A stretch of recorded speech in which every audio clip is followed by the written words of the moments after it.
بسم اللہ الرحمن الرحیم۔ السلام علیکم friends, welcome to my YouTube channel. پیشی خدمت ہے اردو ناول جنت کے پتے، ایپیسوڈ نمبر 40۔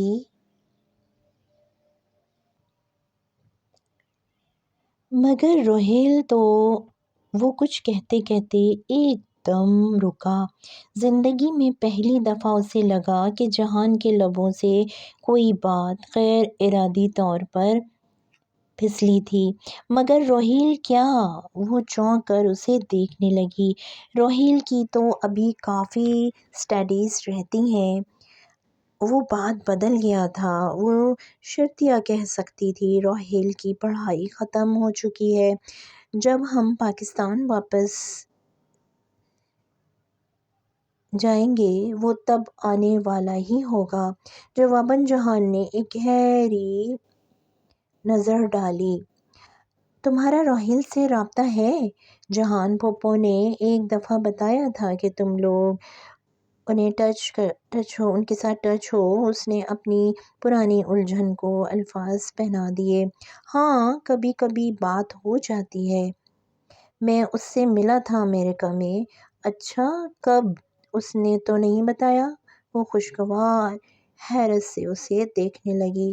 پرانی بات ہے، 3 سال تو ہو ہی گئے ہوں گے۔ وہ شانے اچکا کر بولا۔ اسے بہت حیرت ہوئی تھی۔ ایک تو پتہ نہیں اس کے گھر والوں کو ہر بات اپنے تک محدود رکھنے کا شوق کیوں تھا۔ ابھی پاکستان میں اس نے اماں سکندر انکل کے کیس کا پوچھا تھا تو اسے معلوم ہوا کہ اماں ابا کو سب پتہ تھا، اور اب روہیل جہان سے مل بھی چکا تھا، مگر اس نے کبھی نہیں بتایا۔ آج تو وہ روہیل سے ضرور پوچھے گی، اس نے تہیہ کر لیا تھا۔ لہریں اسی طرح امڑ امڑ کر ان کے پیروں کو چھو رہی تھیں۔ جہان، تم نے کبھی سیب چنے ہیں؟ یہاں سیب ہوتے ہیں؟ وہ ذرا حیران ہوا۔ ہاں؟ تمہیں نہیں پتہ؟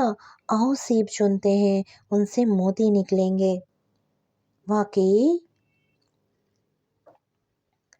اب دیکھتے ہیں کہ تمہارا موتی نکلتا ہے یا نہیں۔ وہ چیلنجنگ انداز میں مسکراتی ہوئی آگے بڑھی۔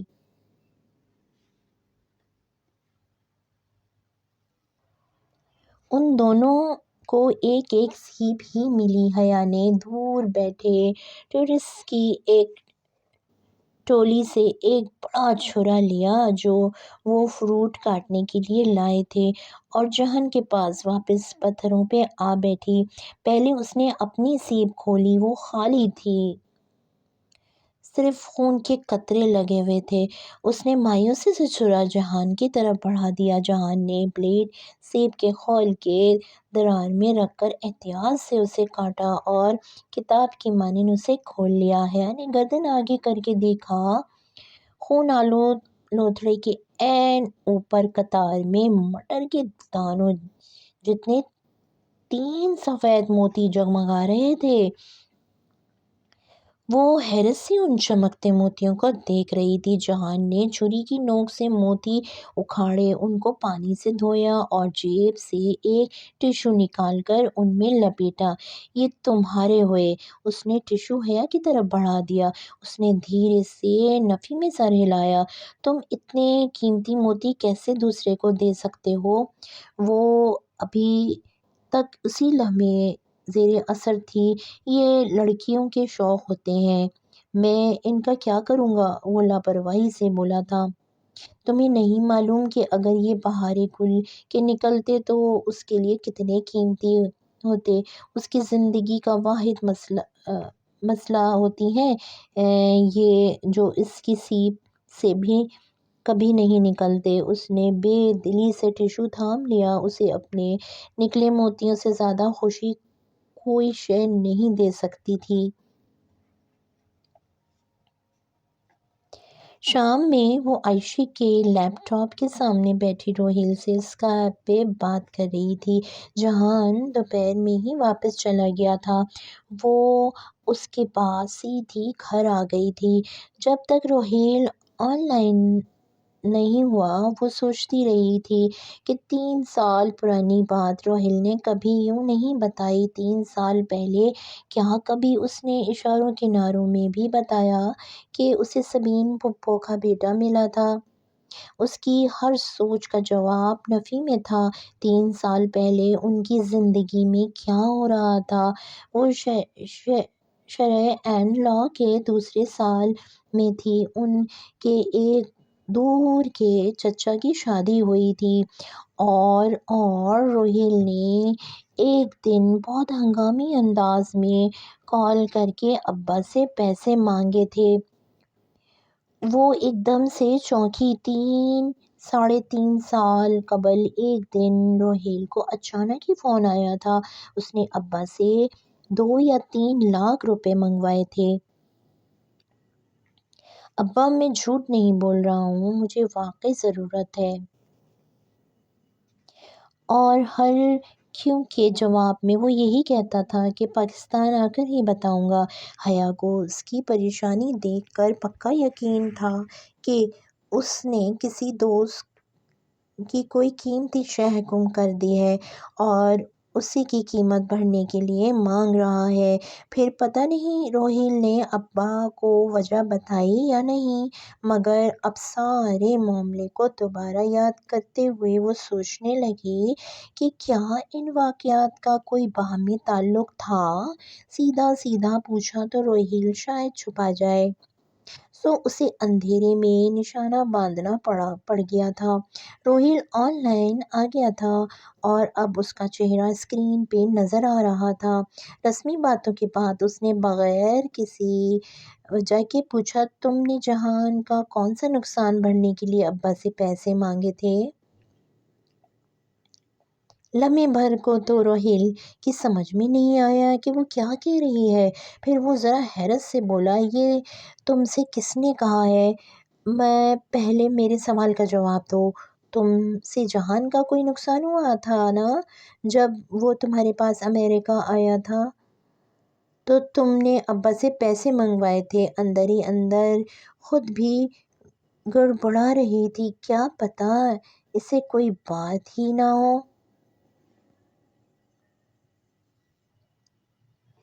تم سے یہ جہان نے کہا ہے؟ وہ پوچھ رہا تھا۔ جس نے بھی کہا ہو، تم میرے سوال کا جواب دو روہیل۔ وہ چند لمحے خاموش رہا، جیسے تم جہان سے کیوں نہیں پوچھ لیتی؟ وہ سب کچھ بتا چکا ہے، مگر تم سے اس لیے پوچھ رہی ہوں تاکہ یہ جان سکوں کہ میرا بھائی مجھ سے کتنا جھوٹ بول سکتا ہے۔ تلخ لہجے میں کہہ کر اس نے روہیل کے چہرے کو دیکھا۔ وہاں واضح تلملاہٹ نظر آ رہی تھی، جذباتی بلیک میلنگ کام کر گئی تھی۔ بات جھوٹ بولنے کی نہیں ہے اور مجھے پتہ ہے اس نے تمہیں کچھ نہیں بتایا، وہ بتائے گا بھی نہیں کیونکہ اس نے مجھے بھی منع کر رکھا تھا۔ پھر بھی میں تمہیں بتائے دیتا ہوں۔ پھر وہ ذرا سوچ کے بولا، وہ ایک رات کے لیے بہت اچانک میرے سامنے آیا تھا۔ اس کے بائیں کندھے پہ گولی لگی ہوئی تھی اور اسے بروقت طبی امداد چاہیے تھی، مگر وہ ہسپتال نہیں جانا چاہتا تھا۔ سو اس کے کہنے پہ میں نے اپنی ایک ڈاکٹر فرینڈس کو بلایا جو تب اپنی ریزیڈنس کر رہی تھی۔ اس نے میری اپارٹمنٹ پہ جہان کو ٹریٹ کیا اور بینڈیج وغیرہ کیا۔ پھر جہان نے مجھے بس اتنا بتایا کہ اس کے پیچھے کوئی ہے اور وہ کسی سے بھاگتا پھر رہا ہے۔ اس کے پاس ترکی کے ٹکٹ کے لیے پیسے بھی نہیں تھے، سو اس کے پیسے مانگنے پہ میں نے ابا سے کہہ کر راتوں رات پیسے مانگے ارینج کیے تھے۔ وہ صبح ہوتے ہی واپس ترکی چلا گیا، پھر ہفتے بعد ہی اس نے پیسے واپس بھجوا دیے۔ بس یہی بات تھی۔ وہ حق تک سنے جا رہی تھی۔ ابا کو پتہ ہے اس بات کا؟ نہیں، اور تم مت بتانا، وہ پہلے ہی جہان سے ناراض رہتے ہیں۔ یہ بات بتائی تو وہ تو بس جہان کی لاپرواہی کی وجہ سے اس سے کھچے سے تھے، مگر اب ایسا نہیں ہے۔ نہیں، وہ کسی اور بات پہ اس سے ناراض تھے۔ اب مت پوچھنا کہ وہ کیا بات تھی، میں ابھی جلدی میں ہوں، بعد میں بتا دوں گا، مگر اتنا یقین رکھو کہ وہ جس زخمی حالت میں میرے پاس آیا تھا، مجھے وہ اسی دن سے اچھا لگنے لگا تھا، اور میں کہہ سکتا ہوں کہ وہ سچ بول رہا تھا جب اس نے اس رات مجھے کہا تھا کہ Rohail, I am not the bad guy, بلکہ جو میرے پیچھے ہیں وہ برے لوگ ہیں۔ اور وہ دوسری بات اس نے اصرار کرنا چاہا، مگر روہیل اسے کوئی موقع دیے بغیر میز سے اپنی چیزیں سمیٹنے لگا۔ اسے باہر جانا تھا اور وہ جلدی میں تھا۔ حیا نے بے دلی سے لاک آؤٹ کیا۔ اس کا دل ایک دم سے ہی بوجھل ہو گیا تھا۔ اس کے گھر والے اس کو چھوٹا سمجھ کر اس سے اتنی باتیں چھپاتے کیوں تھے آخر؟ عائشہ نے لیٹتے ہوئے بہارے پہ کمبل برابر کیا، پھر ایک نظر اسے دیکھا جو بہارے کے اس طرف لیٹی چھت کو تکے جا رہی تھی۔ وہ تینوں یوں سوتیں کہ بہارے درمیان میں ہوتی۔ اس نے عائشہ کی نگاہوں کو محسوس کیا تھا، یا شاید وہ اسے پکارنے کا ارادہ پہلے سے ہی رکھتی تھی۔ کہو عائشہ، پہلو کے بل لیٹی نرمی سے بہارے کے گھنگریالے بالوں کو سہلا رہی تھی۔ میری سیپ سے موتی کیوں نہیں نکلتے؟ میں اتنا جھوٹ تو نہیں بولتی، وہ چھت کو تکتی ہوئی کہنے لگی۔ تم بہارے کے فلسفے کو ذہن سے نکال دو، یہ تو رزق ہوتا ہے، کبھی نکل آتا ہے تو کبھی نہیں۔ چند لمحے کمرے کی تاریکی میں ڈوب گئے، جس میں سبز نائٹ بلب کی مدھم روشنی پھیلی ہوئی تھی۔ بہارے کی بند آنکھوں سے سانس لینے کی آواز ہولے ہولے ابھرتی رہی تھی۔ عائشہ، اس نے اسی طرح چھت کو تکتے ہوئے پھر سے پکارا، کیا مجھے دنیا نے دھوکے میں ڈال رکھا ہے؟ تمہیں کیا لگتا ہے؟ پتہ نہیں، مجھے لگتا ہے جیسے میں بہت دور نکل آتی ہوں، اتنی دور کہ میں ان باتوں سے خود کو ریلیٹ نہیں کر پاتی جو تمہاری زندگی کا حصہ ہیں۔ حیا، دور ہمیشہ ہم جاتے ہیں، اللہ دور نہیں جاتا۔ وہ نگاہوں کا زاویہ موڑ کر عائشہ کو سوالیہ انداز میں دیکھنے لگی۔ اگر تمہیں لگتا ہے کہ دوریاں بہت بڑھ گئی ہیں تو انہیں ختم کرنے کی کوشش میں پہل بھی تمہیں کرنی ہوگی۔ کیسے؟ وہ بے اختیار بول اٹھی۔ تم کیا کرنا چاہتی ہو؟ میرا بازو مجھ سے روز یہ سوال کرتا ہے کہ میں کون ہوں۔ میں چاہتی ہوں کہ میرے پاس اس کے سوال کا کوئی اچھا جواب ہو۔ میں زندگی میں کچھ اچھا کرنا چاہتی ہوں، اس لیے تاکہ ہماری سیپ سے موتی نکل آئیں۔ نہیں، وہ ذرا ناراض سی ہوئی، بلکہ اس لیے تاکہ مجھے اس آگ میں کبھی نہ جلنا پڑے جس سے مجھے اب بہت ڈر لگتا ہے۔ پھر اس فاصلے کو سمٹنے کی کوشش کرو۔ کیسے؟